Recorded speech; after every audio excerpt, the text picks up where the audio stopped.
Welcome to the Body by Bisson podcast. My name is Thomas Bisson, and I am a strength and fat loss coach working and helping my clients both online and in person. The purpose of this podcast is to share with you all of the experience, the knowledge that I've acquired over the past 10 years working in the fitness industry. I want to help you achieve your goals and your results by sharing with what's working for my clients right now and what's working for me. In part, I'm going to be sharing some of the biggest mistakes I see people make, including stories of myself making these mistakes and learning the hard way. I want you to avoid the mistakes that I made so you can just basically skip on through and keep progressing in a way that's going to help you achieve your goals even faster. I'm going to try and keep the language clean. I'm going to try and stay on topic. However, this is an industry, this is topics that I'm very passionate about. I may go off topic, I may go a bit crazy, but I'll always do my best to bring it back towards you. More importantly, I'm here to give you an offering of my knowledge, my experience right now, which means that over time, my opinions, my thoughts may change depending on what new information comes out. And if that changes my mind, I will be the first to let you know by doing another video explaining why my mind has been changed and sharing the resources with you so you can make the best choices for yourself. Now, today we're on episode number 4, and we are going to be talking about the 3 different types of hunger and what that really means for you. Most of the people who are probably watching this struggle when it comes to knowing what to eat. They're like, I feel hungry, I've got cravings, I don't know what to do, and I feel really frustrated. And I've been there as well, where I'm just chilling out or I get a little bit bored and I find myself walking to the fridge, opening up the fridge, and you do that kind of stare where you're like, I already know what's in here. I know what's in the fridge. I know what's in the cupboards, but I'm hoping something's going to jump out at me and like say, yes, this is exactly what I'm looking for. And whether that's a sweet tooth feeling, whether that's there's a certain taste in your mouth that you're looking to satisfy, I always find. And I'm going to be talking about what really drives that type of hunger. And most people don't know that you're actually experiencing 3 different types of hunger, hence the title of this podcast. And we're going to start at the very top. I'm going to explain what most people feel when they're getting those kinds of cravings, and we're going to work our way down in terms of the main root. What is the real cause? What's the real fundamental thing that's driving all sense of hunger? And it's actually quite surprising. And most people, if they just focused on this one particular area, I feel confident that a lot of those cravings will dissipate, will disappear, and you're going to find yourself finding it easier to stick to diets or healthy ways of eating. So especially those people who go to restaurants and they get a little bit confused or they feel a bit, what's the word? They don't want to be a problem. They don't want to be that person who has to eat specific foods at a restaurant. And understanding this principle even more is going to help you. So the first type of hunger we're going to address is what's called hedonistic hunger. Now, hedonistic hunger obviously comes from the word hedonism, which is seeking of pleasure, looking for things of fun. And that's where we start feeling that sweet tooth. That's what's driving those sugar cravings, those savoury snacks that we're looking for. You're chasing an emotion. Because with hedonism, with hedonistic hunger, you're looking for that pleasure. You're looking to fill in that gap. And most people don't realize how emotional food really is. So think about this for a moment. Whenever you're celebrating, you want to go for a meal and celebrate with your friends. Whenever you're feeling sad, you go for comfort food.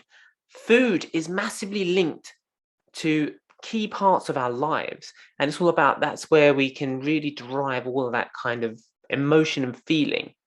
When we think about the early cavemen kind of days, everything about our lives, everything about life at that time was about, first of all, how not to die, because nature is always trying to hurt us in some way, shape, or form.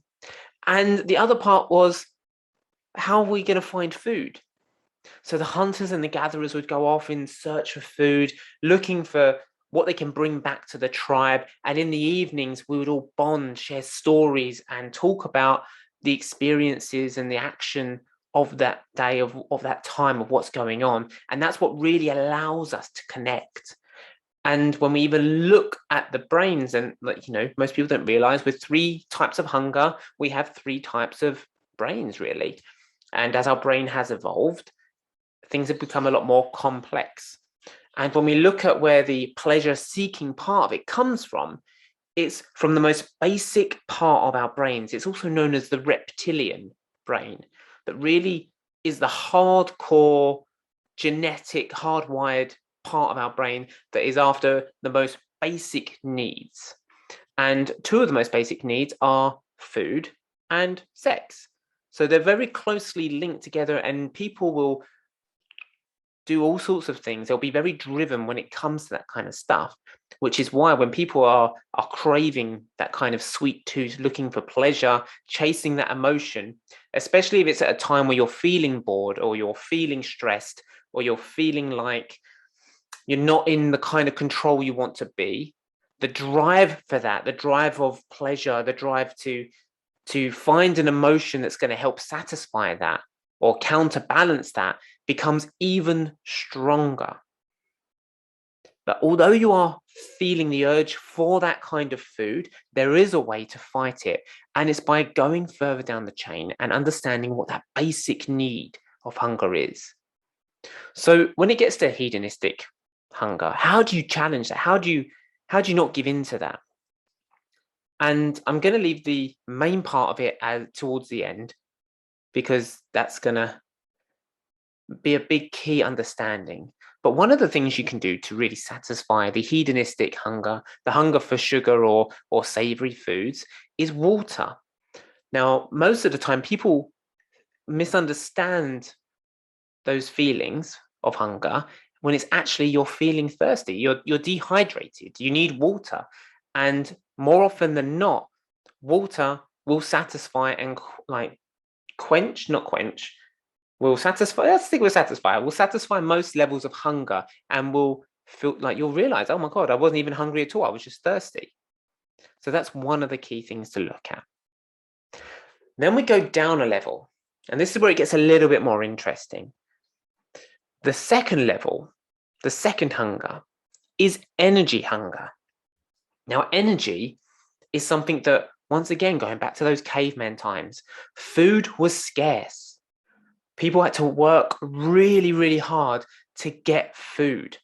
There's a series that I'm watching at the moment called Alone, and it's where they take 10 people and they put them out into the wilderness where they've got to survive on their own in complete isolation for as long as possible. The way it works is one person will, as they go, if they have it too challenging or they need help or whatever, they call in and they say, I'm officially bowing out. And then the numbers dwindle down to eventually it's 1. The last person remaining will win the $500,000 prize. But the only challenge is that person doesn't know how long they're going to be out in the wilderness. And I think the longest it's gone on for is about 6 months. So you're living in the wilderness, sorting out your own shelter, your own food, all alone, no one else around. And so it's a really interesting show, because you get to see how much of this person's life is about chasing food, getting food. Their whole focus becomes so food related that that's all they can think about. And then when they're not thinking about food, they're thinking about conserving energy, stop spending energy, because the amount of food they have to consume just to keep their body weight up and to keep in a healthy range is quite significant. And if you look through history, this is the first time in human history, this is the greatest time in history for humans to be alive. Despite what the news might be telling you, this is the best time to be alive. Because it was only about 150 years ago that food wasn't really a problem. Even, you know what, I'd even go even sooner than that, because after World War II, the UK in particular were on rations. So we could even say in the past 80 years or 60 years that food hasn't really been a problem. We can go out right now and get any food we want without too much effort or focus or worry on what to get it. We can just go on our phones and have it delivered to us. But back then, we really had to work for it. And energy, that need for energy, that drive for it, is what really had to become a massive consideration. Because for most of human history, drought, famine were big problems.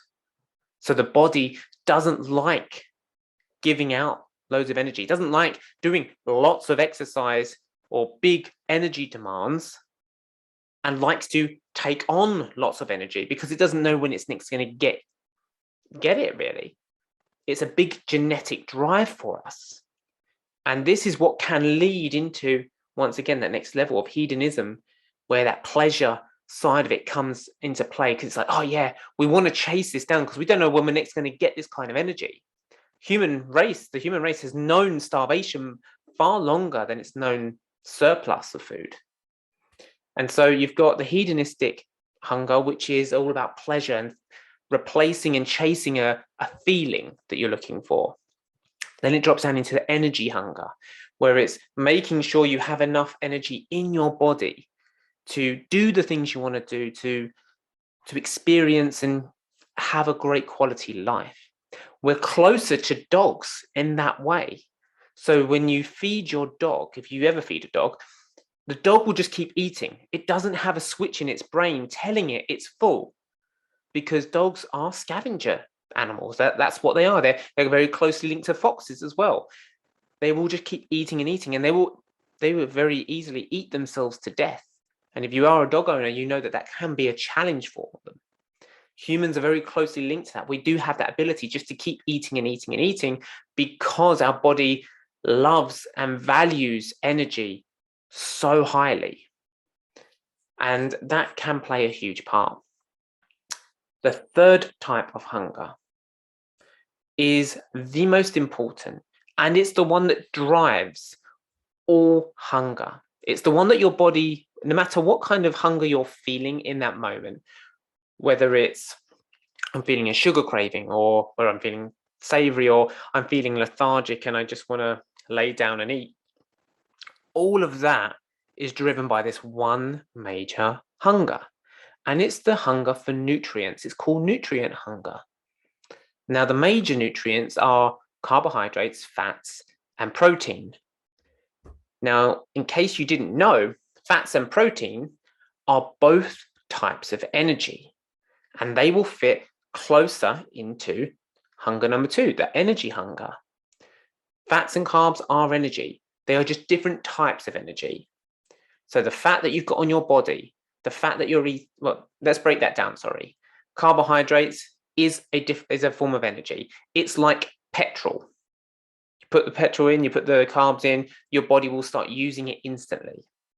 Fats, the fat on your body is just energy waiting to be used. And that's a key and very important part of why some people struggle to lose weight. If you are carrying fat, if you've got too much fat, you are eating too much energy food. So you're eating too many carbs, too many fats, and your body's not having a chance to take the fat that it's got around its body and use that as energy. Now, fat and carbohydrates, they're as similar as diesel and petrol. Carbs will be petrol because it's just easier for the machine to use. Fats are diesel because it just takes a bit of a heavier engine, takes a bit more work to break it down and to use. So if you're talking, so you might be thinking, Tom, you're saying that proteins, carbs, and fats are nutrients, but carbs and fats are both energy, and that goes to the energy hunger. Then what's left for the nutrients? Well, that's where protein comes into it. Protein, there are some minerals, there are some vitamins that come into this as well, but normally if you focus on getting the right type of protein, you will take care of those minerals and vitamins quite naturally. Protein is the building block of the body. In your body right now, you have trillions upon trillions of cells, and they're constantly being born, being repaired, they're dying, they're growing. Things need maintenance. Well, not just your muscles we're talking about, I'm also talking about your nervous system, the way your brain is talking to the rest of your body. I'm also talking about your immunity system. That takes repairing. All of the things in your body that take repairing, take changing, maintenance, all of this stuff, or growth, takes protein. It needs the building blocks. And protein is a wonderful thing because it can be turned into anything that the body needs. If the body needs carbohydrates, it can take the protein and transform it into a carbohydrate. If the protein in your body needs to be turned into a source of fat, it can be transformed into a source of fat. Whereas fats and carbs can only be fats and carbs. So the real drive that your body is longing for is protein. It's looking for protein. It's looking for that building block to constantly update, constantly repair, to grow and improve your body. And if you're working out right now, if you're exercising and you're doing different things and you're not really seeing much change and you're noticing that you're actually getting more and more tired, it's because your body might be struggling to fulfill that protein need. And it's at that sort of point where you're putting a lot of energy into the gym or exercise and you're burning and burning out. You're just not too sure why you feel so tired. And then you start getting those cravings and you're looking for like sugary or savory things just to give you that kick. Well, that's your body crying out for protein. It's crying out for a dense nutrient to help fulfill and to help your body build, grow, and become even stronger than it is. And that can only be done with that protein. So that's the main source that's driving all hunger. So if you are feeling those sugary or savory cravings or those moments, I would recommend do two things first. Number one, obviously take some water. Water is always a great thing to have. Number two, to eat a big protein source. That could be chicken, that could be fish, that could be beef. If you're a vegetarian, it could be a vegetarian source. Doesn't matter. Just get some protein into you. Then make sure you're hydrated. Those two things. And you will notice that your hunger and your cravings will start to dissipate a little bit. Because not only will your body be getting the nutrients that it needs, it also helps fill you up better because your body has got a lot of stuff to focus on now, and it can encourage and repair and look after the rest of the system. That is the key that most people miss. When I take on any client, one of the first things I get people to do before I start giving them a plan for their nutrition, before anything else, I ask for them to do a food diary. And whenever they bring it into me, I sit and we look through it together. And there's one thing that stands out. Most clients, when they come in, their protein, the amount of protein they're getting per day is somewhere between 30 grams and 80 grams a day. And you might be thinking, what the hell does that even mean, Tom? I don't know. Well, 30 and 80 grams is really, really low. So for you, and like a rule of thumb, I guess, is a way to look at it. For a man, first of all, you have to look at your height. So if you're 5'8", you need 110 grams of protein for the first 5 feet, and then 5 grams every inch after. So if you're 5'8", then so you've got 110 for your first 5 foot, and then, oh God, I'm gonna have to work out the maths here. So it's 5'1", which is 5, 10, 15, 20, 25, 30, 35, 40. So you need about 150 grams a day. And that's just to maintain, that's just to keep everything in good condition, in good working order. So most people are so undernourished with this sort of stuff that, first of all, they're going to have a hard time If you're at 30 grams a day and I'm telling you, oh, you need to be at 150, that's going to seem like a mountain of a task. But your body is also so malnourished in that regard that just by taking, if you just doubled it to 60 grams a day, you're going to notice a significant difference in the way, in your hunger.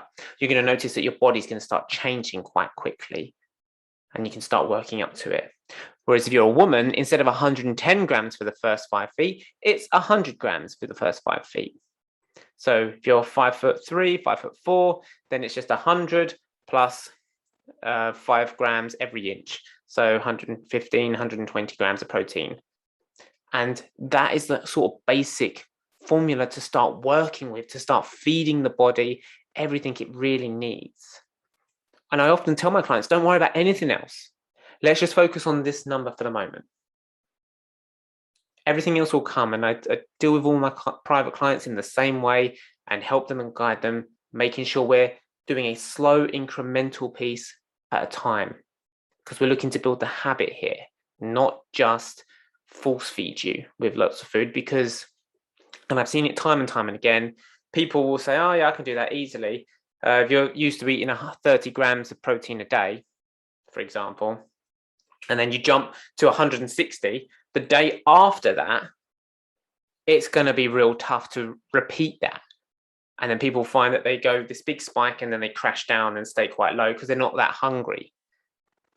That's because the body's getting the stuff that it needs. So you need to ramp it up slowly and slowly because your body's not used to it. So take your time. Did you find today helpful? Did that give you some clarity in terms of nutrition and food? If so, I'd love to hear from you. Please feel free to leave a comment, send this video to someone that would appreciate it or is finding some challenge with food.